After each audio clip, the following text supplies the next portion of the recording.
മത്തായി എഴുതിയ സുവിശേഷത്തിൽ യേശുവിൻ്റെ വാക്കുകൾ ഇങ്ങനെ രേഖപ്പെടുത്തപ്പെട്ടിരിക്കുന്നു: ഈ ചെറിയവരിൽ ഒരുവൻ പോലും നശിച്ചു പോകാൻ എൻ്റെ സ്വർഗസ്ഥനായ പിതാവ് ഇഷ്ടപ്പെടുന്നില്ല.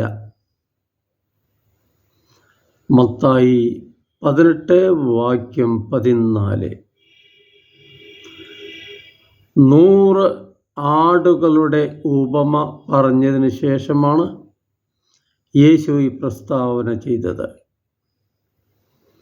100-ൽ ഒരാട് കാണാതെ പോയി. 99-നെയും വിജനപ്രദേശത്ത് വിട്ടിട്ട് ആ നല്ലിടയൻ കാണാതെ പോയ ആ ആടിനെ അന്വേഷിച്ചിറങ്ങുന്നു. അതിനെ കണ്ടെത്തുമ്പോൾ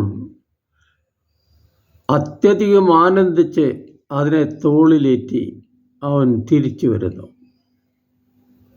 ഒരു പാപിയുടെ മാനസാന്തരം സ്വർഗത്തിൽ കൂടുതൽ സന്തോഷമുണ്ടാക്കും എന്നാണ് യേശു പറഞ്ഞത്. എല്ലാവരും രക്ഷപ്പെടണം എന്ന് ദൈവം ആഗ്രഹിക്കുന്നു.